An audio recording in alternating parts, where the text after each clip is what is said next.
Well, Toby, thanks for coming in today. You're a hard man to catch. Right. Professional player, Australian rugby, AFL player, captain the Greater Western Sydney Giants. In the AFL, you were recruited by the Greater Western Sydney Giants, 11th overall pick in 2011, which is what's funny is my wife thought you were around for 3 years. In 2016, you were selected in the All-Australian team as the half forward flank. In the same year, you won the Kevin Sheedy medal as the club's best and fairest. You co-captained the Giants in 2022 before assuming the solo captaincy in 2023. It's huge, right? So I guess the first thing I wanted to ask you, I wanted to fast forward to 2023. Yeah. Big season, right? You just lose to Collingwood in the semi-final. He's had that game in the bag. Yeah. Right? And I asked you just before, off camera, how did you feel about that loss? I mean, he's made the grand final in 2019. How did you feel about that loss, knowing that this was closer than winning the grand final than in 2019? Yeah, no, thanks for having me, mate. It was, it was certainly burned, was still burned, because we knew we were really good enough and close enough to be in there challenging to win it, and lost to Collingwood by a point at the MCG. They go on and win it the next week, so we knew, it was an amazing year. We came sort of first half of the season, we were going pretty average. Or we weren't going average, just weren't winning, and it was a new game plan, new coach, new everything. Second half of the year, it really clicked, and I think we only lost 2 or 3 games in the last 15 or so. So we really got going, and it was bloody good fun, great, enjoyable year. But it hurt watching the grand final. Would have liked to be playing in it, and so that's certainly what will be driving us this year to get back there. When you play in like you've been, I couldn't believe how long you've been at the GWS. But when you're playing for a club like the GWS, you've seen all the highs and the lows. A lot of coaches coming and going, and obviously Kevin Sheedy brought you to the club, who's a legend of the game. What was that like in the early days when you got to the GWS, being a new club, the second club here in Sydney? And, you guys are the rivals to the Sydney Swans. What was that like? Yeah, it was different. We it wasn't probably like getting drafted to a normal club, I guess. We were, a start-up, and a lot of things were worked out on the fly. We were young. We weren't supposed to win many games early. So it was a different sort of to what my mates that I played footy with when I was 18, who they got drafted to, big Melbourne clubs or Freo or... it was probably a lot different experience for me, but I loved it. It was good fun. And then, coming into the AFL, we weren't expected to do, entirely well. Our first year or two, we were bloody young. But as I said, it was awesome fun. Had a lot of good mates. Still got a lot of good friends from that time. And then I guess after the first and second year, we started probably to, grow as a team and as a club. And get a bit more serious about winning games in the AFL. When you turned up in 2011, how many players are still there? Is there any other one club players like you? No, there's a few. Cogs, Stephen Canelio, Adam Kennedy, Nick Haynes. So they were the boys that got drafted, and then Wardy as well, who was captain, who started the Giants. So there's Phil just retired. There's not many. Not many. But there wouldn't be many from many clubs that have been there for 12 years. So, I certainly got a strong bond with those boys. Yeah. So, being the 11th draft pick, how many draft picks are there in the AFL? Less and less these days. I think about 50 kids probably get drafted a year now, 50 or 60. Back then it was maybe 60 or 70 for whatever reason. I don't know why. But, so I knew the Giants had like 12 of the first 15 picks, and Brisbane and Port Adelaide had the other one. So I knew I was leaving Melbourne. I didn't know. I thought I might be going to Brisbane, and so I got my head around leaving Victoria, and I didn't have any issues with that. I was just pumped to be playing AFL. So, I was a bit flat when Brisbane didn't call my name, but it turned out to be an amazing experience going to the Giants and getting drafted with a lot of good mates. You make your debut against the Sydney Swans in 2012. What's that rivalry like? Obviously, Sydney being the first team here. Was that rivalry big then, as it is now, or do you guys go into the game? Are they mates of yours? How does that work? Nah, it's growing. The rivalry, it wasn't big then. They were just beating us. It was pretty plain and simple. But in the last 5 or 6 years, it's really grown, and the last 6 or 7, it's heated up, and there is a strong rivalry there. There's a lot of spice in those games, and a lot of bragging rights, and the boys don't necessarily get along with those Swans boys either. Really? Not that there's any there's not any hate or anything like that. We just hang out with our own boys. So we've got a couple of mates there now. Tay Adams just got drafted there, traded there. So but there is a good rivalry there now. It's good fun, and they've been a good team for a long time, and they've had 2 they made the grand final the year before, and last year they were pretty strong, and we've been challenging against them in finals for the last 6 or 7 years. So there's a great rivalry there, and it'll continue. Yeah, I was talking to the head physio of the GWS, and we were just having a chat about you, and he said that you're the Andrew Johns of AFL. He said you're super talented. He doesn't give many raps. Do you get that like a lot, that you're super talented, that have you fulfilled your potential? Because a lot of people do talk about just how good Toby Greene is. I've asked a lot of people about you, and they tell me about how good you are. Is there a lot of pressure that comes with that? Not at all. No, I think I've certainly fulfilled it. I worked bloody hard, and I was never the most talented player coming up or going through the ranks. So I think maybe that gets actually blown out of proportion a bit. I think I've worked super hard on my game over the last 15 years. So it's Rams. Thanks for the compliment, mate. But it's something I don't take for granted, and I love the position I'm in, and want to continue to work and get better, and work with a lot of the young boys coming through, and the older boys being captain. My role is to provide the best example and create a bloody good club that's hard working, and ultimately want to win a premiership with the boys. Yeah. When I look at your career, you've had a few incidents with the tribunal, right? You've been fined and suspended a fair bit. Yeah. Does that is that just your competitive nature? Like, where did that come from? Because they've said that they've also said that you're one of the dirtiest players. I probably am. Yeah, I probably am. It's something I've always sort of done and had, and I've always teetered on the line of what's acceptable and maybe what's not. Some stupid things over the years as well that I'd like to have my time back, but I think I play a pretty aggressive, combative style, and I do open myself up to those sort of things at times.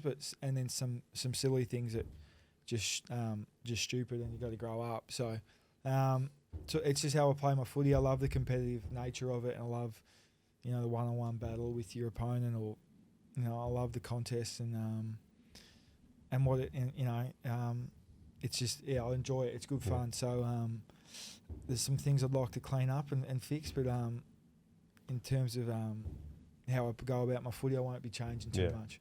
Because you need that type of aggression, right? To be as competitive as you are.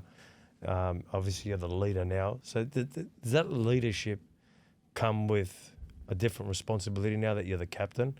Do you have to sort of tone it down? Is there more pressure? Is it harder on your game? You're probably expected to tone. You don't want your captain missing games for stupid things. So I was aware of that, and I had a good year this year. So hopefully that continues.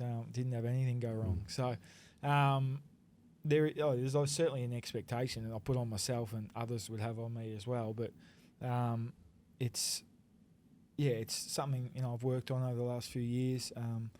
Been trending in the right direction. So just continue to go about it as I do, but worried more about being a good leader than what than the other stuff. That's for sure. And I think once I'm out there on game day, I'm not really thinking about anything but trying to help us win.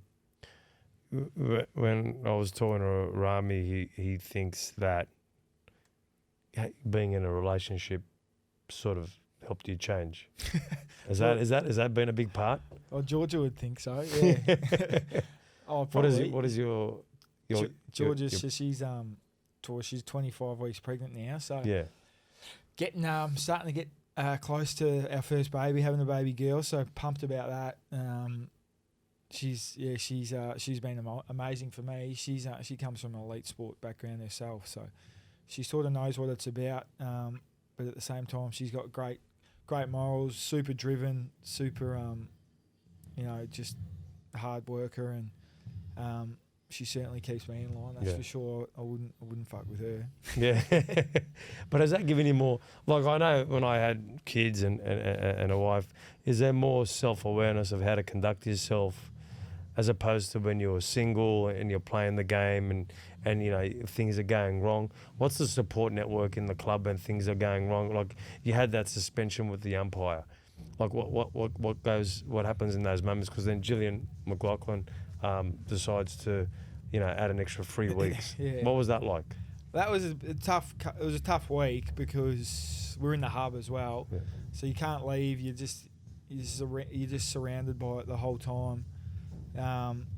Everyone in AFL, that's all they were talking about, because it was during finals and there was nothing else to talk about during COVID. So, but I brought it on myself, and it was a tough week, no doubt about that. But just had to work through it, and the only way you fix those sort of things is how you respond. So I was aware of that and try to go about it the best way I could.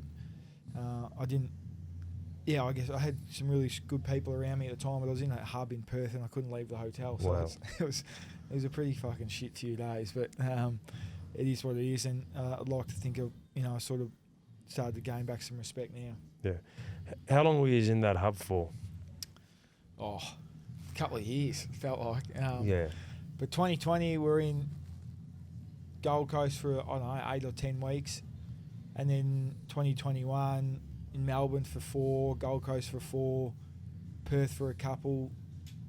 Yeah, it was a weird time. Looking back on it, it was a bit embarrassing, I reckon, the way we treated COVID. But I'm a big advocate of non-COVID. yeah, of course. So I pushed the limits on most things I did to do with COVID, but it was. But I mean, it's hard though, right? Like, you got these young guys. Yeah, he's all locked up.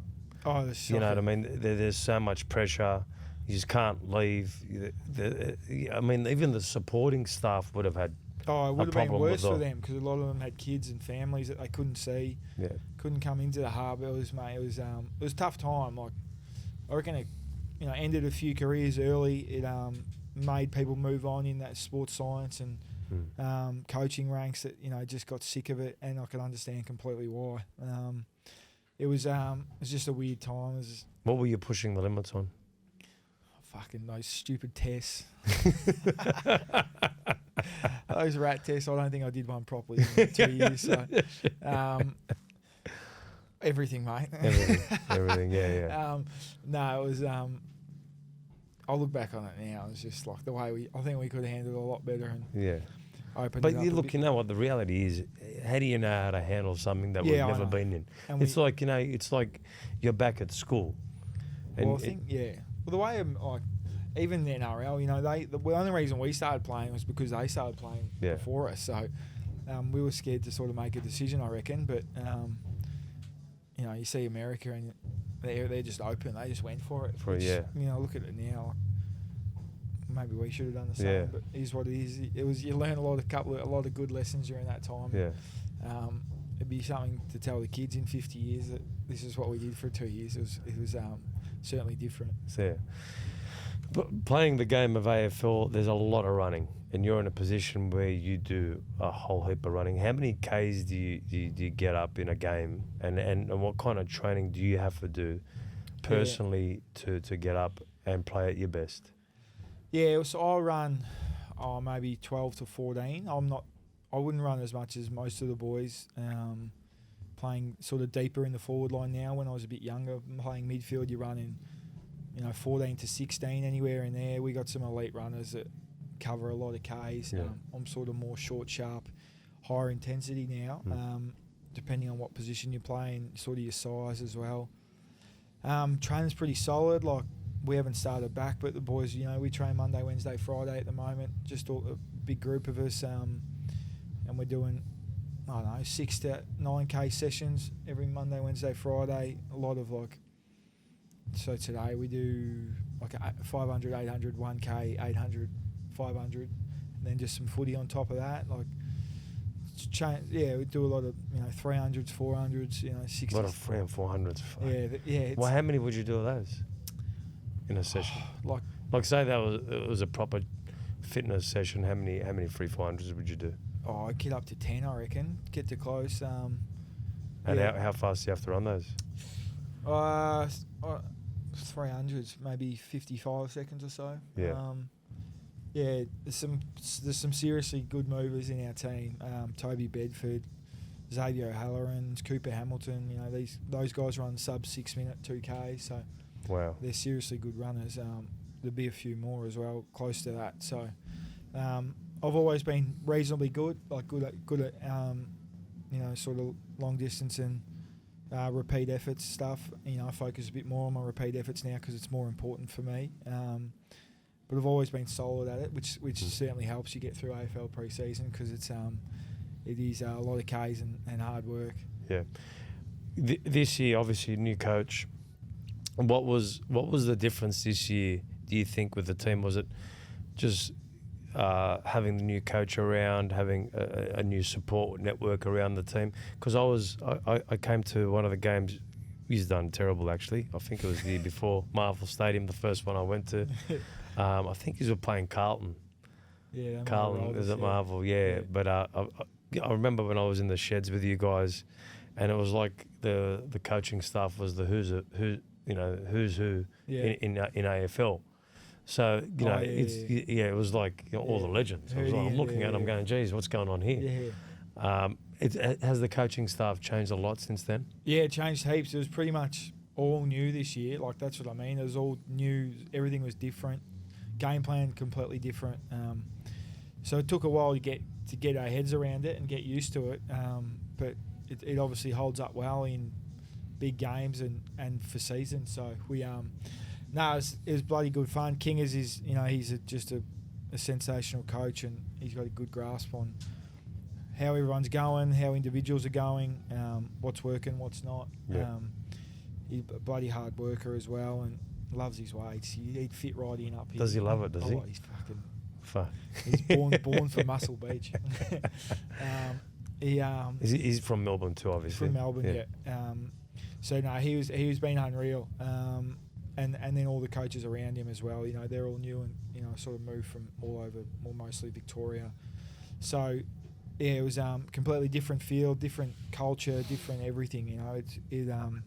And the boys really took to it and embraced it and took time to learn the game plan. We were still learning it halfway through the season. So once it all started to click, and this pre-season will be a lot less learning and a lot more sort of doing. So hopefully we can continue to build. Yeah. Obviously, I come from sort of the background of rugby league. There's a lot of scrutiny on players all the time. How do you guys handle that scrutiny? I mean, obviously, a lot of it's going to come from Melbourne, that scrutiny. Do you guys stay off social media? Do you stay off the tabloids? What do you guys do to keep your head where it needs to be? Well, yeah, I guess living up here, it's, you're pretty hidden away from it, to be honest.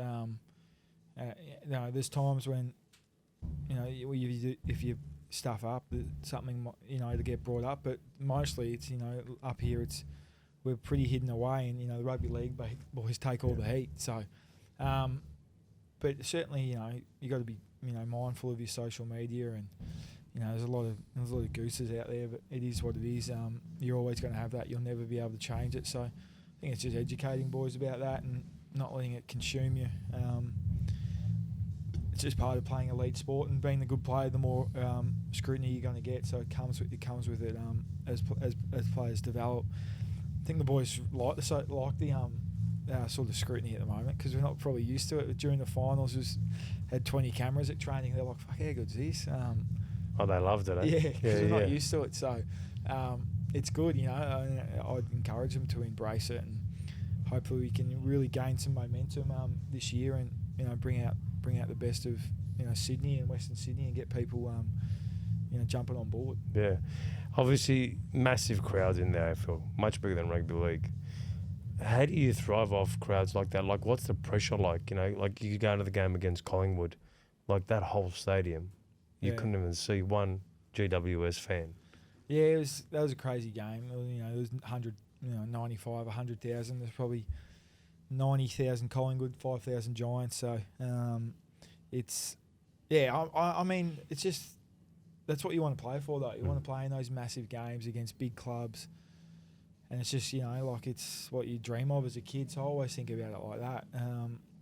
There's certainly a lot more pressure that comes with finals, So whether there's a big crowd or not, there's high pressure during finals. So I think we handled it, reasonably well. We maybe a few things we could have done better, and we might talk about it as we get back into training. But at the end of the day, that's what you want to be doing. You don't want to be watching them. So that's how I always think about it.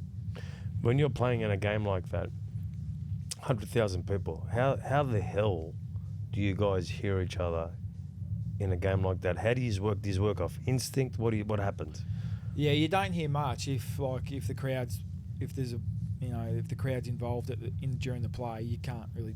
You can talk to the guy next to you, but you can't talk to a guy 10 metres away. Yeah. So you come out of it with a croaky voice, that's for sure. But I guess it's just instincts, knowing the game plan and trusting your teammates. Because it's when the crowd's fully involved in a close game like that was. I didn't really notice it, to be honest. Everyone said it was like one of the loudest things I've ever heard. But when you're so involved and focused on what you got to do, you're sort of not really taking it in. So but it is what it is. You just gotta know what each other's doing. Yeah. When you look at sport or you look at any game, whether it's business, you're an entrepreneur, you always look up to someone in sport, in AFL, and it could be another sport, it could be NBA. Have you kind of had mentors or looked up to people in other sports that you go, I want to emulate that? Yeah. Growing up, I loved James Hird, so he was certainly my hero as a kid. I was obsessed with him, and I loved footy growing up in Melbourne. That you're surrounded by it. So he was certainly my hero. And then as you get drafted and get in the system, I really appreciate what Buddy's done and how great a player he was, and got to know him a little bit over the last couple of years, and he's just a bloody legend. So. They're a couple, and even guys like Eddie Betts that sort of I'm competing against when I was sort of becoming a good forward, and he was at the top of his game, and now there's young boys that come up to me and message me and ask me a few questions, and I love that. It's sort of I really appreciate it, and it's a great part about the game. Yeah, and so as you're coming through, obviously you got a lot of young kids looking up to you now as well, and like you just said, you start to kind of welcome that as you get older. Is that something that you're looking to do later on in your career when you finish your career, to maybe get into coaching, help young kids be in the system? I don't know if I'll get into coaching. I love doing it. I love working with the younger boys and seeing them get better and challenging them. I'm not certain, but at this stage I don't reckon I'll be a coach. I like sort of sports business. I like the sort of business side of sports as well. So I'll see where that takes me. But at the moment, just love being captain and love working with the team that we've got. But being a head coach of AFL teams is almost the worst job in Australia. But how many? What I was looking at when I was talking to James, when I went in your dressing room, there's so many assistant coaches. Yeah. Then there's so many physios. Then there's so many doctors. I mean, it's like a minefield to run that, right? It is, yeah. and you got to worry about 44 players as well and what they're doing, especially this time of year. You know, you'd be bloody nervous as a coach, so you just got to back in your players and have good leaders that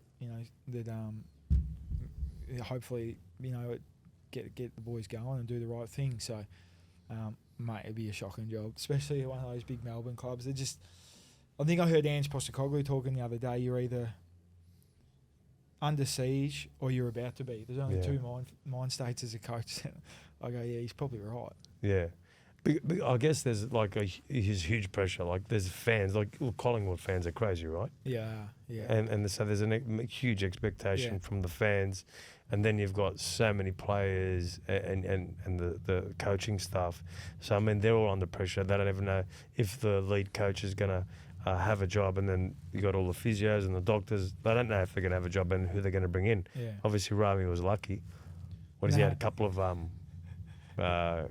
clear kind of runs with coaches changing. Yeah, well, Kingers will be there for a while yet, I reckon. So we're pretty settled this year, so it's good. You know, like last year was completely everything was new. So but it's part of the elite sport. Like you see the soccer coaches there even worse. They get sacked after 3 months. Like it's just crazy. So, but it's just part of it. Yeah, you're 30 years old. You've been at the GWS since 2011. What age do you think you'll keep playing to? Like, I mean, what's the age that people get to in AFL? I think you're at, 213, 200... Yeah, somewhere around there. Games? Yeah, I mean, I'd love to play another 4 or 5 years. I feel good. You know, as long as you keep your speed and your fitness and your agility, playing in the forward line probably helps a bit as well.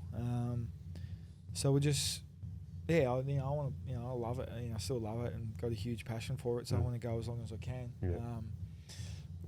I guess it's just hopefully my body's feeling good in 3 or 4 years as well. So just take it as it comes. But some guys it comes a bit quicker and you sort of lose a bit of your ability, and other guys, there's Scott Pendlebury's 35, 36, and he's still going good. So just depends, I think. Yeah. Obviously, you've had a few injuries, hamstring. What's been the longest layoff you've had in AFL? But, I mean, remove suspensions, I think. What was the longest, 6 weeks? Yeah, 6-weeker. I think our biggest one was my toe. I had just a sesamoid thing that was super frustrating. That was, probably 12 weeks or something. 12 weeks. Yeah. But had a few little ones like hammies, calves. I think I reckon pre-season's huge, because if you tick off 80-90% of pre-season, I reckon your body's pretty bulletproof for the season, besides impact injuries, which you can't help.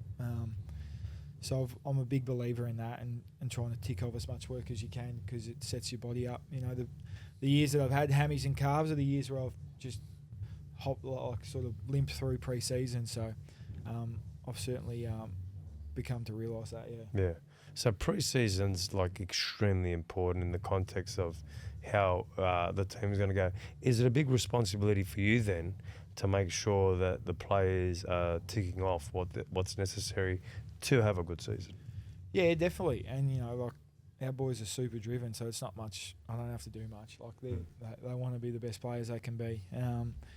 And then so pre-season, now rolling into proper pre-season when we get back. And then it's really structured and it's hard and it's long. So there's a responsibility, but I don't feel like I have to do too much. Everyone's super driven. In rugby league, for instance, when you're in the dressing sheds, they're kind of in your ear to almost break the other team, right? Is that the same type of philosophy in AFL, where you got to go out there and really be tough, really, really go after your opponents on the field? What's it like? Nah, not as much. There'd be occasional games where it's maybe it might be a bit nasty, but it's rare. It's more about what we do and how we're going to beat them than any of that stuff. There'll be an occasional game where you get wound up a bit, but no. And rugby league's a lot more contest and hitting and than AFL. There's not too much of it. So your AFL would be a lot more strategic. Yeah. Looking at their weaknesses, looking at how many contests that you guys have got to make in a game. Yeah, and just decisions like skills as well. You know, skills are a huge part of it, and making good decisions under pressure. So that's a big part of it. Yeah. Obviously, one thing when I was talking to James, he said you got a couple of businesses, like you got an entrepreneurial mind. Business is a big part of probably what your career is going to be after AFL. What are you doing at the moment during your career to transition into? Yeah, I really enjoy it and like that side of things. I'm doing my MBA at the moment, just trying to tick that off slowly. Doing a 5th quarter camps with Isaac Heaney. We started a sort of school holiday footy program in New South Wales, trying to sort of promote the game, help it build in Sydney and New South Wales. And we had our first one in October. It went really well. Kids, really enjoyed it, and hopefully put a little professional spin on it. And and then we had a lot of boys from the Giants and Swans and girls come and help, and went really well. So that was good, and hopefully we can build that, for over the next few years, and get footy really humming in Sydney. So there are a couple of things I'm doing at the moment. Just trying to tick off my studies and hopefully, as I said, I really like sports business, sports administration. So we'll see how we go after footy. Is sports administration something that sort of excites you after your career's over? Yeah, I mean, it doesn't excite me yet. Like, it's something I reckon I want to try and get into. But at the moment, I'm pretty focused on, ticking that stuff off, and then as the curtains start to close, and that's what I really want to, probably rip into. So we'll go from there. And obviously, the AFL would have pathways, right, for players to be able to do courses. So when they finish their career, there's something there for them. Yeah, no, they're really good. They encourage everyone to do something, whether it be short courses, trades, uni, whatever it is. There's, boys, some, studying's not for everyone, not for many people, like, to be honest. So you're like me. So it's the AFL and the Giants and the way they do it, it's super important, and I think everyone knows how important it is to sort of be, as set up as you can after footy and ready to, because it's not going to be there forever. Yeah. Do you think, obviously you're at the top of your game. You must have people in Melbourne knocking on your door to go to Melbourne and finish your career off there. Do you think you're going to be a one club player? Yeah, I reckon I will be, yeah. To be honest, they don't knock on my door. They might knock on my manager's, but he doesn't tell me about it. So, no. Why wouldn't he tell you about it? Because he knows I'm happy and I'm settled here for a long time. So, no, it's not something I've ever really explored, to be honest. So, no, loving my time up here. And I think if we could win one up here, it'd be better than anything that I could ever do at anywhere else. So, that's my goal. When your career's over, obviously you're from Melbourne, do you think you're going to move back there? Is your partner from here? Yeah, if you ask her, we're definitely... No, she's from Melbourne. We're definitely going back, but I love Sydney, so we'll just wait and see. It's a constant discussion, but I think I'll probably have to give in and head back there for a couple of years. Yeah. It will help having my mum and her mum around if we got a few kids, so I can... and it's a great place as well, so I'm not too fussed, but just wait and see. Yeah. Do you obviously your wife's from there? Every second or third game you're in Melbourne anyway. So do you get there early or you leave later? Do you see family there much?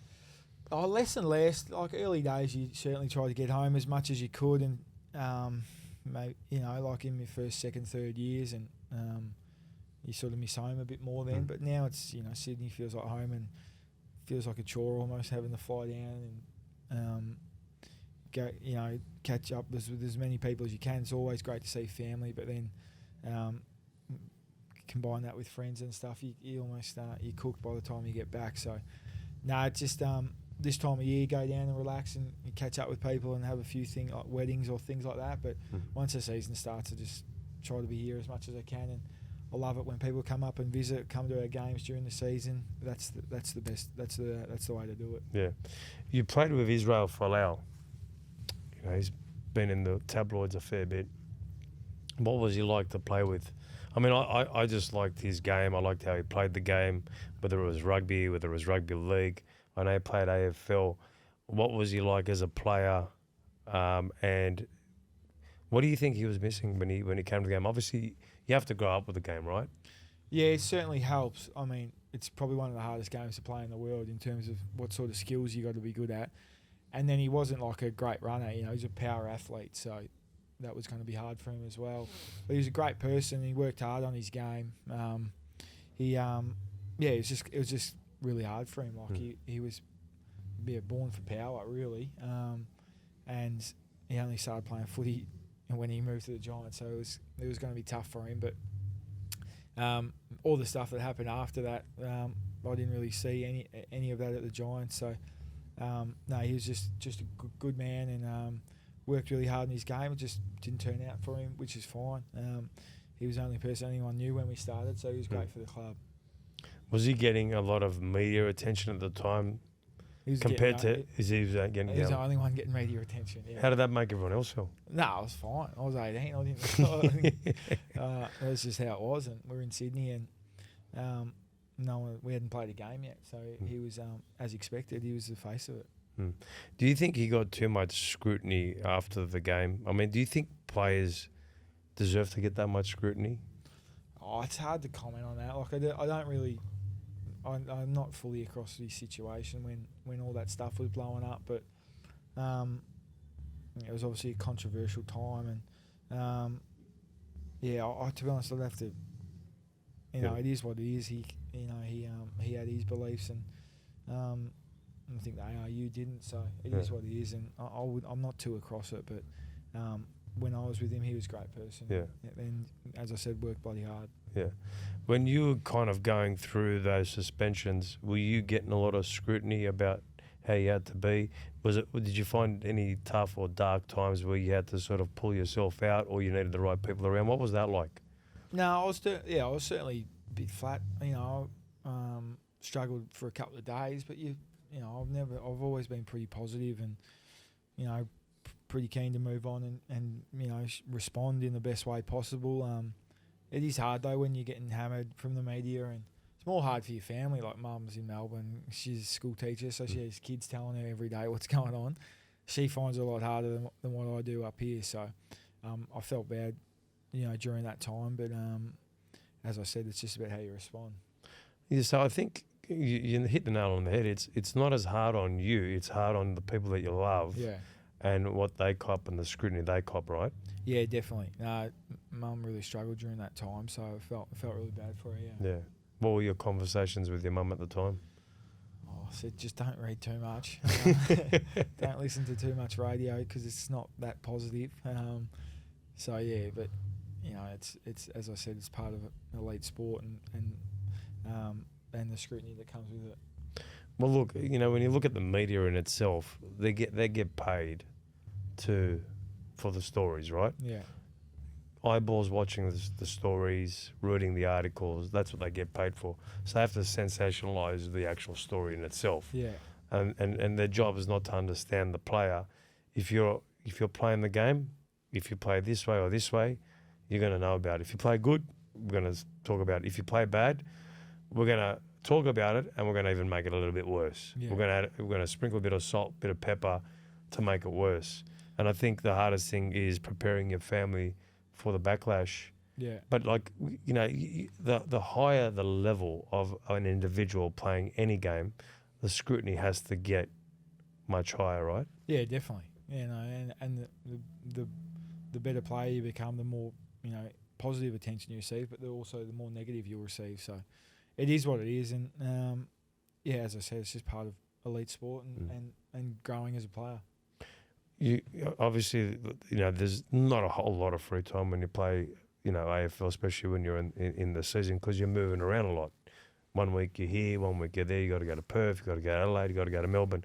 What do you do in your free time? Do you play golf? Do you play sports outside that? What do you do to sort of kick back and relax? Yeah, I'm pretty cruisy. I love going to the beach, like my surfing, like hanging out with friends.